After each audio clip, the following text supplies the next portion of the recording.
Having unbundled the petroleum industry through the Petroleum Industry Act, the House of Representatives Committee on Anti-Corruption is holding this summit to create a platform to harp on the need for transparency and accountability in the oil and gas sector. In the absence of a buy-in by Nigerians, and of course,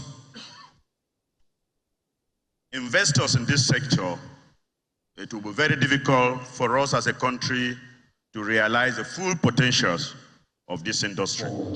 The transparency that we are all looking for will be seen in all that will happen after today. The importance of the summit for better governance in the petroleum sector is further emphasized by the invited guests. Enthroning transparency and accountability in the petroleum industry might seem an arduous task, but we believe in the EFCC that whatever we are determined to achieve is doable. To effectively and significantly reduce the menace of IFFs from Nigeria, we have to focus on the extractive industry, especially the oil and gas sector. Corruption and mismanagement continue to deprive Nigerians of economic opportunities, but the oil and gas sector, at the same time, is key to Nigeria's sustainable development. The Chief Executive Officer of the NNPC Limited had so much to say about oil theft. This industry is in a threshold of a change. It's a massive change, very expensive, personal cost to many people, including myself. Threats to life, and I can say this, I have several death threats to myself. We have seen connection in a 200-kilometer line. You have up to 295 connections, illegal connection to your pipelines. We are left with no choice than to involve private security contractors.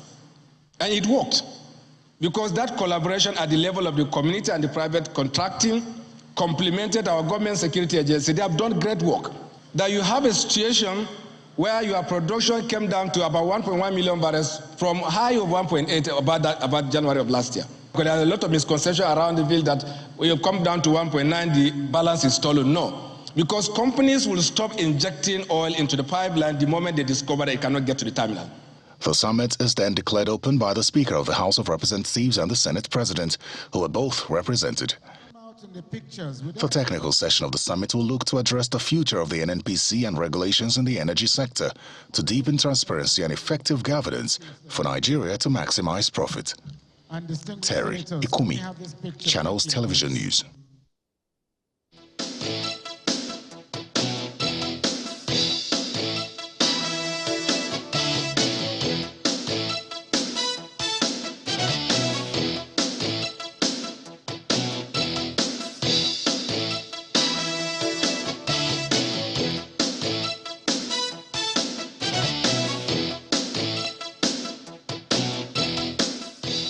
All right, welcome back. That is where we're starting off this morning, and we've got two gentlemen, as you see there, joining us this morning. Honorable Shehu Garba is the Chairman, House Committee on Anti-Corruption.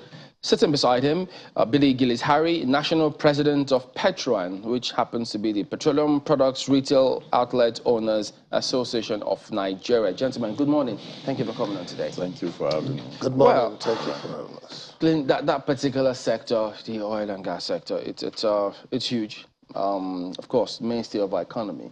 And that's why the House of Reps, this summit that you held to ensure that things are straightened out and ensure we don't have a lot of hiccups, as it were. But in terms of what you set out to achieve, strengthening that sector, stamping out corruption and mismanagement, much as the NNPC Limited GMD says threat to his life, suggesting it's not an easy task to carry out and ensure that the sector runs smoothly. So is it going to be straightforward, or how easy or difficult would you say it is to ensure that scenarios like this that you try to address is eventually accomplished? Well, thank you. Good morning, and thank you for having me on the program. I would like to put the summit in proper context. The summit that the House of Representatives organized, which took place yesterday, could be contextualized within the framework of the agenda the National Assembly, the House of Reps, specifically had put as part of its agenda, for the 9th Assembly, which is to try to promote policies and programs that will improve accountability and transparency in governance in all sectors of our economy. And we organized a summit in order to try to create a platform where the operators in the oil and gas sector could interface with members of the National Assembly. Both the Senate and the House of Representatives were in attendance in order to really understand, the new law. Perhaps, everyone is aware of the Petroleum Industry Act, the new law which came into effect last year after almost 20 years of, effort, by the country to try to come up with a new legislation. So the new law has unbundled the NNPC and created new agencies, with clearly defined functions. And we thought it was important that we create a platform to interface with these operators so that we can understand, what is the new, operational modality, both of the NNPC and of the agencies, so that issues could be best understood, because you cannot talk about transparency and accountability when you don't appreciate the manners of operation. And that is platform that to say, was to, my apologies, is that to say that, the interventions of your committee, the oversight functions of your committee was not able to discover some of these things? I think you need to understand the way the House operates. My committee is the Anti-Corruption Committee, which basically or primarily has oversight over 3 anti-corruption agencies of the government, which is the ICPC, the CCB, that is Court of Conduct Bureau, and the Court of Conduct Tribunal. The House has several committees that oversight the gas, the oil and gas sector. But ours was a committee that promotes transparency and accountability. And we thought we should bring the relevant committees. So the committees on downstream, committee on upstream, the gas, host community committee of the House, the local content committee, which are all oil-related committee in the House. We are in attendance. So the focus is not to X-ray or to, No, I get that. The question I was asking, my apologies, Dr. Harris. The question I'm asking is, I believe that the oversight functions of these various committees that you mentioned must have unearthed some things, revealed some issues. I don't know if some of those revelations were part of the things that informed this, or perhaps there were some indictments that you wanted to clear or something. Because just as you know, the issues of corruption in the oil and gas sector is not something new. It predates the PIA many decades. So that's why I'm asking, were oversight functions over the years, especially since this republic began, able to discover something that informed this summit or something that could have been addressed? The situation in the oil sector is common knowledge to all Nigerians. There have been issues of opaqueness, lack of transparency in their operation. And I think it has always been a recurring decimal, for years now. And I think that led to the effort, to enact the new legislation, which, was designed, to ensure that, functions are clearly demarcated, agencies, put in charge of specific function, so that transparency can be improved upon, because with greater transparency, you are able to hold agencies or hold persons accountable. Our focus was to try to interface with them to understand what the transparency issues can be best addressed under the new legislation. All right, help us understand this. Why do you think that is the case, the opaqueness in the sector? Well, I cannot prefer all the solutions or all the reasons why things are opaque, but clearly, if rules are not obeyed, institutions are not built around efficiency, transparency, and productiveness, the chance that everything that's been done is going to be shrouded in secrecy and ambiguousness will be the case. So first, let me congratulate the House of Reps members. I watched that program. I was supposed to be there, but I came late. So I congratulate them that they sat down and thought that for once, all the oil and gas operations that are shrouded in secrecy and in, executed in a manner that is not actually accountable to anybody, was unraveled, and certain levels of processes are put in place to make sure that it was. Though I was expecting to see a straight-jacketed rule that must come out from the oversight function. I mean, from the National Assembly for their oversight functions on this. Because at the end of the day, it was not going to be a successful and beneficial outing for Nigerians if it was just a talk show.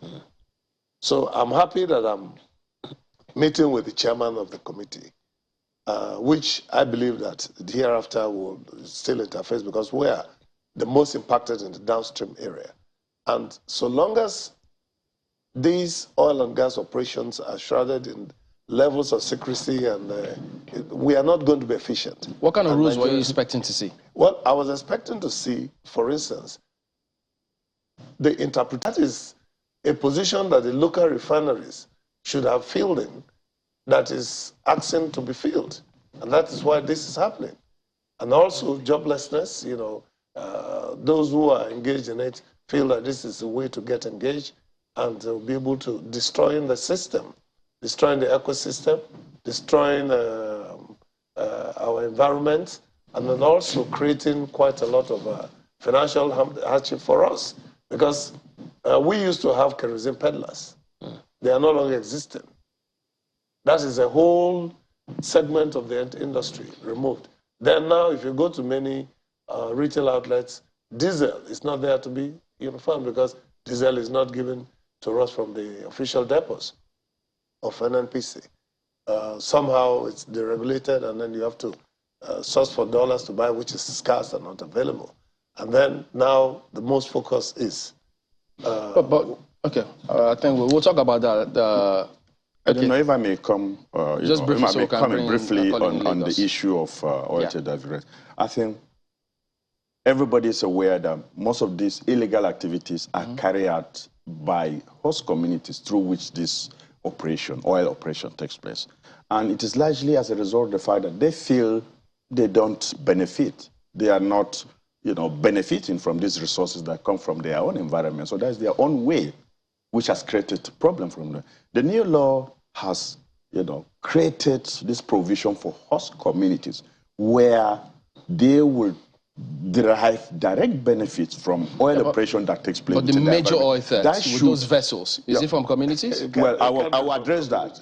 That will address this issue of illegal, it might not completely eliminate, but I'm sure it's going to address it because there are benefits to those communities, to ensure that nothing like that takes place because they are going to get direct benefits. There's a provision for host community trust fund, into which funds will be paid for the benefit and for the social economic development of this community through which is oil operation. So moving ahead, I see, a paradigm shift in that. Transparency with regard is to the issue of the monumental theft. Some of us are privileged to measures that the regulators have taken place. It is mind-boggling. Right now, the relevant agencies in the oil DSM are able to view real-time activities in all the oil producing. Is there going to be a prosecution of those people who are responsible? Of course. If you can now monitor, you can see real time. No, I'm talking about the ones that have done it before, those who stole before. Well, that is left to the enforcement agencies. That's part of what we expect this corruption summit to highlight. I can speak for that, of course. I had the privileged information, discussing with the group GMD of NNPC, and of course, people are being prosecuted. Because that is perhaps if you corruption. refer to the big ship or barge that was arrested over here, the people have, I was told, he said, those involved are being prosecuted. It's not everything aren't we going to know them anyway? Well, I'm sure you can leverage on the Freedom of Information Act to get this, but I'm sure if this matter goes to court, there will be issues for, it will be in the public domain. Kaide, go ahead. Chamberlain, let's put some other things in public domain, because we can't talk about transparency and accountability in the oil and gas sector without speaking about the whole gamut. Yes, there's the upstream, but then the downstream, which is where a lot of Nigerians, millions of Nigerians actually operates in some sense. And we started off the show talking about fuel scarcity in Abuja, the price of petrol particularly. In Lagos too, fuel scarcity, some don't even have at all. And I would like to begin with Mr. Gillis Harry on this, because he is involved with retail outlets and all of that. He has an overview of what exactly is going on. So speak to us, by extension to Nigerians. Help us understand what exactly is going on this time around, because we need to have transparency and accountability in that sector as well. What is responsible for this latest fuel queues, scarcity? Some are buying it for 200 and above. What exactly is wrong? Is it the forex situation? Is it the flooding? Flooding, I think we have at least overcome that to a large extent. Talk about a daughter vessel, transport costs and all of that. What exactly is responsible this time around, Mr. Gillis Harry? Well, the reality is that until we have our local refining capacity enhanced, improved, efficient, and in consistent production, because every day petroleum, especially PMS consumption in Nigeria, is rising. We are not going to be able to say this is when this is going to end. First, of course, the floods created quite a lot of issues into the northern areas, because almost all these depots that are sending product to the north, especially Abuja, are situated in Lagos, Calabar, Delta, and River State. And with all the routes, affected by the flood, that became a major constraint. But Nigerians are very creative and hardworking. We're able to still find a way to make sure that when petroleum product loads in Port Harcourt, if there is any product in Port Harcourt loaded, of course, which has been feeding the north mostly, at least they can manage to pass through Enugu, pass through the 9th mile, and then get down here after a lot of gridlocks, to pass.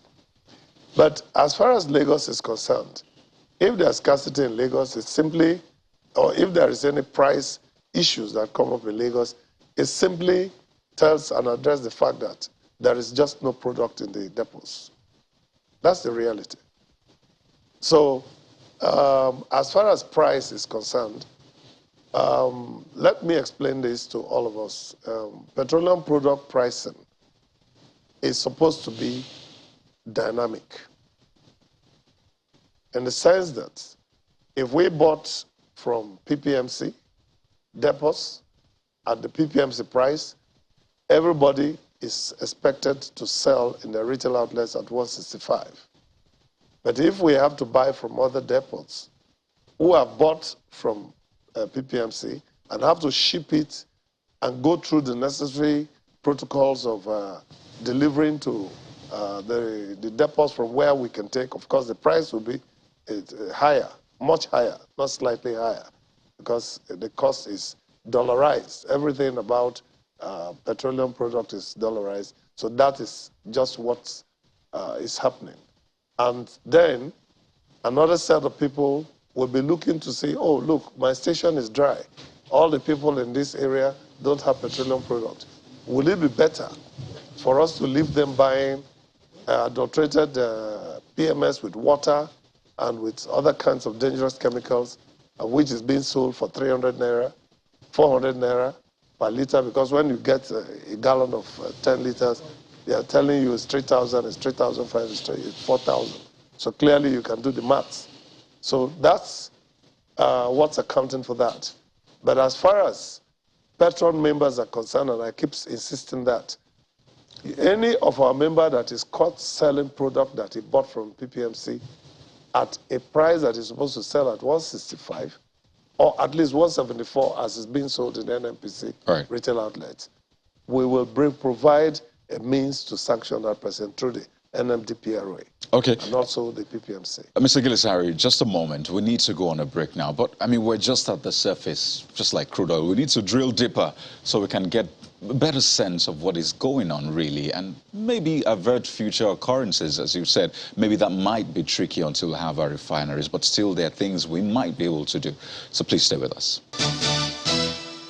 You're welcome back. Well, we're taking on that huge task of ensuring transparency and accountability in our oil and gas sector. It's one sector that has been, well, for lack of a better term, described as opaque over the past decades. And we can actually do better by ensuring accountability and transparency. And we've been joined by Mr. Billy Gillis-Harry, who is the National President of PETROAN, joins us from our Abuja studio, as well as Honorable Shehu Garba, Chairman House Committee on Anti-Corruption. Thank you, gentlemen, for staying with us. So, Mr. Gillis-Harry, just to be clear, Abuja's fuel queue started before the floods. In fact, there have been queues almost in perpetuity now in Abuja, Lagos on and off. So maybe floods clearly not responsible for the Abuja situation, especially before the floods. And for Lagos as well, I mean, you talked about maybe there aren't products at the depots. So how is that even possible in the first place, that we don't have products? We expect that at least the NNPC, who's meant to be the sole importer, should naturally have this under control.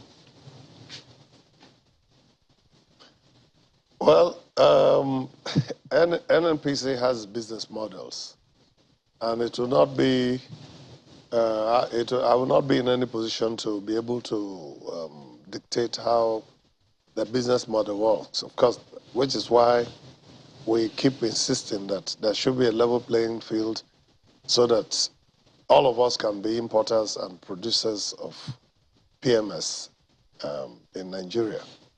So I can tell you without a shadow of doubt that the Abuja situation was mostly logistics problem. And the issues that came up in Lagos are related to supply issues. That I can tell you. But for today, if you went to 10 retail outlets in Abuja, at least 50% will have product to sell. The queues are still long, but there's product. And people are not patronizing black markets as they were patronizing a couple of weeks or months ago. So I give that credit to all the agencies, the security agencies, NNPC, PPMC, and even us. I mean, I can beat my chest and say that PETROAN is also doing our own bit to make sure that the users of petroleum product have access to products. Okay. So that's the reality. Okay, I'll come to Honorable Garba in a moment, but still with you, Mr. Gillis-Harry. So while we wait, or at least while we work on perhaps local production, as you suggested, level playing field and all of that, I imagine consultations are ongoing. Right now, a lot of people are buying petrol for 200, more than 200. Some are lucky enough they're buying for 180, which is still above the official pump price. So would you say that in the meantime, while we try to get to that destination we hope for, is maybe 200 naira, 210 naira a fair price, such that those who are in the business naturally who want to make profit and they have to go through all of these hurdles, at least they make their profit and the people get the product. So it's 200 naira, 210, is it a fair price, at least compared to the 410 naira, which you say people have to pay if subsidies removed? Well, I'll be even very surprised if 410, I'm not an advocate of doom, but I like to be very realistic. PMS is a very, very critical factor in the growth of our economy because everybody has to drive car from one place to another for effective production for that day's work and even the night's work. So at the end of the day, it's a product that must be bought. That's why people are patronizing the black markets, even as it is today. I will suggest that we try as much as we can to make provisions for effective and efficient alternative transportation that will help, even when the regulation sets in place. 200 naira per liter is high. But I can tell you today, if you get product to buy in most of the retail outlets that have to struggle to get product at 190, it shouldn't be frowned at, because it's much better than going to buy a 10-liter jerry can for a 10-liter can for 4,000 naira, and you are not sure whether you are buying petrol or you are buying water, because that's how dangerous most of us as Nigerians could be to ourselves. So I think that price dynamics is something that must be left to the vagaries of the economy, to the rules of demand and supply. And let's make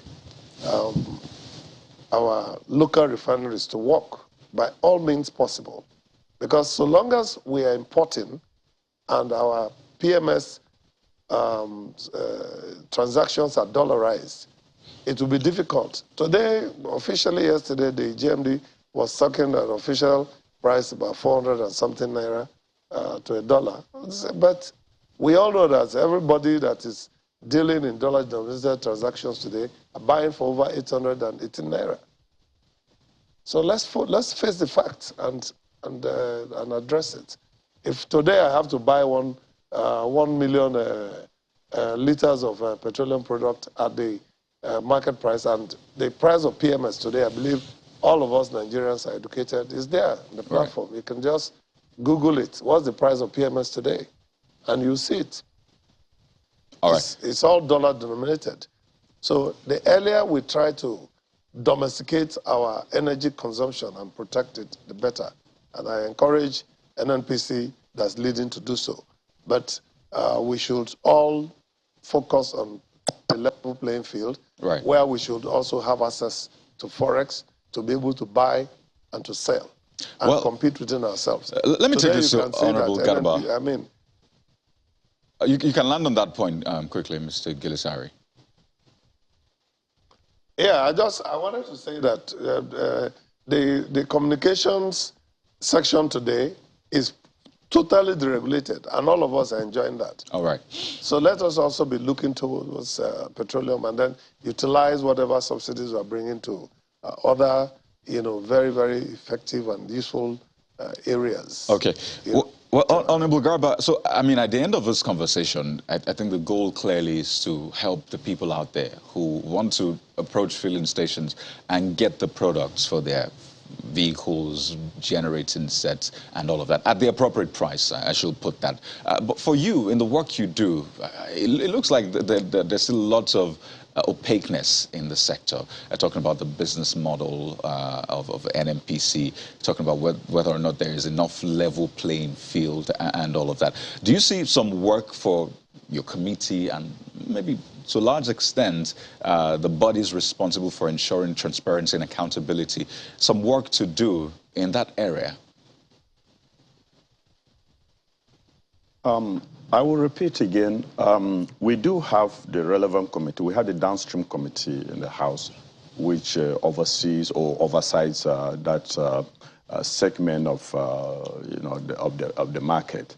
But to comment on the issue of supply and the constraints that we are being experienced now, it is a fact that as long as you have opportunity for arbitrage, we are told, and I'm sure he can confirm that, that the open market price of petroleum, that is white product, that is PMS, today is almost close to what we pay for diesel. That is the true, market price of that product. So if you look at the difference, between what is supposed to be the open market price and what the dealers are expected to sell them, right? You could see that there is a great opportunity for people to make, very insane profits. There's great opportunity for profiteering. And as long as this opportunity exists, that is the opportunity for people to make such humongous profit, then for so long will we continue to have this, supply challenge. Even when our local refinery come on stream, the government would still need to figure out how to provide subsidy to Nigeria without, creating, this opportunity, because people make, humongous amount of money by just crossing a border. But you talked about this opaqueness. My apologies, Chimley. You talked about this opaqueness. How will your committee and others, collaborating with other committees in the House, help to clear the opaqueness of pricing? One of the major challenges a number of people are wondering concerning the pricing is how much is the landing, how transparent are the figures that accumulate to the point of what the GMD has said, about it rising, as Mr. Gillis Harris mentioned the other time, 410 naira per liter. There are a number of people who are wondering, how come everything, especially around pricing of petrol, so seemingly shrouded in secrecy? I don't think there is any secrecy as regards the pricing. I think the downstream regulator has a pricing template, which is something that could be verified. The issue arises as to what source of foreign exchange are the importers using. Are they getting it from the official source? The pricing is based on official source, but I'm not sure that they get up to 50% of the effects they require for this importation from the official source. The reality they complement or they have to buy substantially, from the open market. Whereas the template, I believe, is based on the official exchange. So these issues will continue to be with us until the day the market is liberalized, is left open, which we cannot escape from. Let me tell you, the issues we are facing, which nobody is talking about, is government finances have almost run aground. There is issue of subsidy claim, which has taken over almost 100% of what the government makes as revenue. We have issues of claim, what do you call it? The equalization fund. The payment to the transporters who are providing bridging, and the movement of petrol from the depots, down south, to all nook and crannies of the countries. There are issues of accumulated claim. There's issue of the subsidies, not being paid on time. And these people are businessmen. They will look for opportunity to try to mitigate whatever financial pressure that are going through. Well, just to say that pricing is really not shrouded in any kind of secrecy, because the pricing template is there for anybody to see. The landing, cost, everything is properly positioned. Like what the Honorable just said, the issue of access to funds. How will this be paid for is the problem. How did it get paid for is the issue. Access to funds. What kind of funds? Forex. Forex, okay. Yes. But in conclusion, for this one, when he says that even if local refineries were to work, because you say our refineries are not working, so if they were to work, one assumes that there may not be unnecessary focus on landing costs. And so that might address that point. But when he says that even if our local refineries are working, government will still have to find a way to subsidize fuel or fuel in one way or the other. Well, I may not completely agree with that, because I'll tell you what. Luckily, we have talked about the host community's participation. And everything bears down in policy development and implementation process, enforcement. Once these things are enforced, excuse me, Mr. Chamberlain, what do people need to do with so much money? They just need to live their normal life and be happy. Those who are looking for, extraordinary wealth are not many among the 200 and something million Nigerians that were. People just want to live their life and be happy, have their 3 square meals, go to gym, run around, go to school, and so on and so forth. So if crude oil that is being produced in our country has a domestic quantity given to refineries to produce, there will be no need to talk about subsidizing that anymore, because the price will be far, far, far less. That's my submission. All right. It's something that we'll wait for that day when that will happen. If at all it will, in terms of this price going way lower than it is now. Well, gentlemen, we have to thank you both for coming on. Honorable Shehu Gaba, Chairman, House Committee on Anti-Corruption, as well as Dr. Billy Gillis-Harry, National President of PETROAN, that is the Petroleum Products Retail Outlet Owners Association of Nigeria. We will be back in a moment and we'll focus on politics. Join us again.